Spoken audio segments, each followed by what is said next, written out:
everyone, so I'm going to be looking at Amber Heard and Johnny Depp's Synastry today. If you don't know what's going on with them, basically they're suing each other. They were married for abuse and they're both denying those claims. So the trial is about what really happened, who's telling the truth. So we'll have a look at their Synastry. It's good to keep in mind that they have a 23-year age gap. So there is a lot of differences and distance between them because of this generational gap. And just to start with, just about, the trial itself and the footage from it, there is a lot of portrayal when it comes to Amber and how she's describing the abuse compared to Johnny. He's a lot more in tune with what he's saying. Not that this says that Amber is completely lying, but because there will be some portrayal because of the nature of the setting, because of the courtroom and the fact that their personal affairs and their darkest moments are really being displayed there on TV for everyone in the world to see. So, and every relationship has its ups and downs, so I don't think anyone would really want those moments to be there for everyone to see. And I think a lot of perspective and compassion needs to be there when considering this issue between them.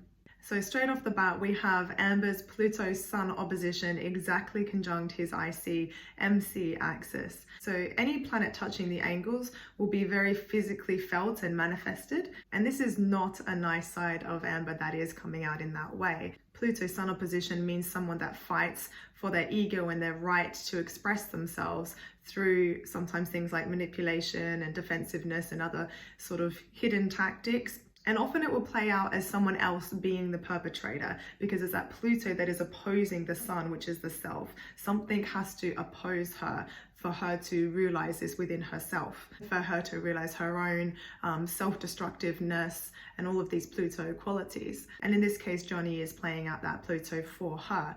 It's real for her. And I just want to note that we're going to look at both people's perspectives, and you'll see that it is both real, whatever's happening for both of them. Although there's a lot more portrayal coming from Amber, I still think there's a lot of trauma being triggered from both of them. And typically these harsh Pluto Sun sort of aspects, or any harsh outer planet to the Sun kind of aspects, has to do with the father, the relationship to the father early in the life. And it didn't take much for me to discover that Amber's dad was violent and an alcoholic. So all this really says is that she is seeing Johnny through this lens, through this trauma response, whatever happened when she was younger, and it's playing out in the same way. Whether or not he's actually being abusive is not confirmed from this alone, because this is just how she sees him, or rather what she's projecting onto him. So staying on Amber's point of view, her Venus square his Saturn can mean that she feels like maybe her love wasn't reciprocated over time, and could even feel more of a coldness rather than warmth when it comes to her giving love or receiving love. It's the typical, I have to earn your love. But probably at the beginning she felt like he was this older, mature, safe, stable kind of man that could contain and guide her in terms of love, and even like a mentor. But over time that can kind of turn to something a little more distant, a little more needing their approval. Although their Venuses are conjunct in Taurus, so at the beginning it would have been very loving, very nurturing, very sweet. They both like to indulge, it's in Taurus, and which is what they described in the trial as well. It started out very sweet. And that coldness over time could be also due to Johnny's upbringing, because he has got that natal Venus square Saturn. It's coming from him and his upbringing. So he may have had to earn his parents' love, or had grown up in a very strict or environment that really lacked a sense of love and nurturing. So subconsciously this is sort of what's playing out in his relationships later. And ultimately it's to teach him to be strong and to value himself and his talents more. So their sun signs, his is in Gemini, hers is in Taurus. They fundamentally have very different personalities and natures. So hers is more about luxury and comfort, and his is more about conversation and connecting with people. Another very explosive and initially exciting aspect would be her Uranus opposite his Sun. So she brings in a lot of that youthfulness, that excitement, but also instability and unpredictability into his life. So we see this aspect in their composite chart later, so it's good to note. And so I think she represents that real rebellious, youthful, or even defensive and defiant kind of nature. And now we're going to talk about more Pluto-Mars aspects. They're what really can bring about, you know, a lot of resentment, some anger, even violence. So in his chart, he has got a Pluto-Mars conjunction. So there is a lot of frustration under the surface there when things aren't quite right, when he can't quite control things, or when things aren't going in a particular way, because it's in Virgo there. And this aspect would actually kind of contradict his more laid back personality. So we've all got different layers of our personality. This is just one of his. And then you've got that aspect of his trining her Mars. So there is a connection between their side of them that is aggressive, that is independent, that is forceful, that is, so they're actually connecting in a harmonious way with the trine. But with Pluto and with Mars involved, there can always be this element, even with a trine, where it can get a little bit heated.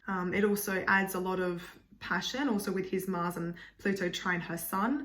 So it's making a grand trine there widely even, but with passion, there can also, there's a dark side to passion as well. In terms of squares, there is a Saturn, Amber's Saturn square his Pluto. So in a way, her trying to discipline or trying to control her own Saturn is about how to control her exuberance, her larger than life type of attitude in a way that she may have.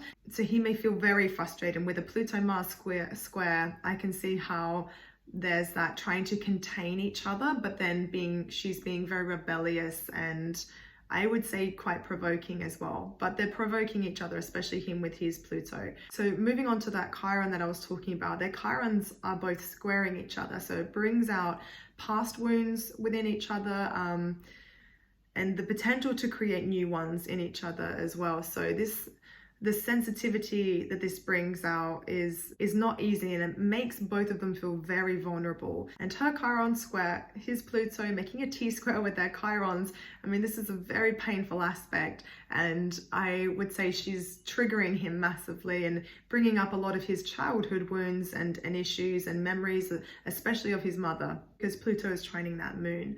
So all of this is karmic and for the purpose of healing. The key to releasing it with her Chiron in the middle there is her compassion and her ability to have humility and understanding. But we haven't really seen that much coming from her. So I think this kind of really draws out this painful experience for both of them. The fact that their nodes are squaring as well, it means that their paths were fated but not very harmonious in a way, and they're meant to trigger something powerful in each other to help them get on their life path, the right or the correct life direction that they're meant to go on. And the most annoying thing about this is we don't actually have her time of birth. We don't know her moon sign. It could be Virgo, which would be trining his moon, which is lovely, or it could be squaring his moon in Libra, which is not so nice. And that's to do with his emotions and how his nature is around the home.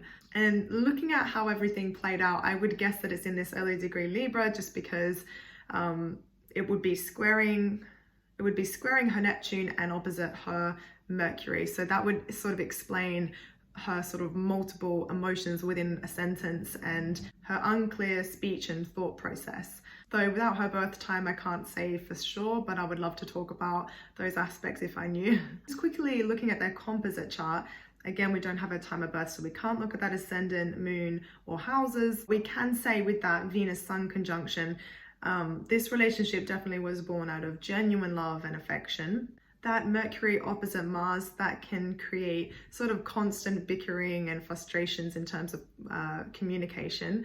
So at the worst, full-blown arguments, and which can be hard to mediate because sort of coming up against logic versus motives and disputes about sort of intentions and actions.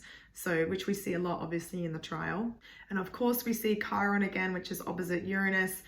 This is sort of that shocking, rebellious nature, probably more likely coming from her, and sort of harsh events that are causing pain and discomfort there with the Chiron. I think this youthful, rebellious sort of nature is definitely coming from her because of the age gap, but also she probably just felt very frustrated in terms of her freedom. She has that side Saturn, she wanted freedom, she wanted to be able to express herself more maybe, and again with the Venus square his Saturn, felt a lack of love and just maybe felt like she was in a relationship that was too too mature for maybe what she wanted to be in or how she wanted to act. And this is very common over time with such a big age gap, really. Obviously there was more and deeper issues than that with the Chirons, but I think that's where that rebellious Uranus is coming from. And lastly, that Neptune conjunct the South Node kind of means that they were really wrapped up in ideals and fantasy and optimism, definitely at the beginning of the relationship. They didn't really stop to get to know each other properly, and this energy is also their comfort zone in a way, and can even pull them back into sort of habits of not being clear, not remembering exactly what happened, not trusting, not understanding each other, because it's blurry, you know, and confusing where there once before was just sort of pure blissful love. So I hope you enjoyed the reading. Leave a like or comment. I'll see you soon.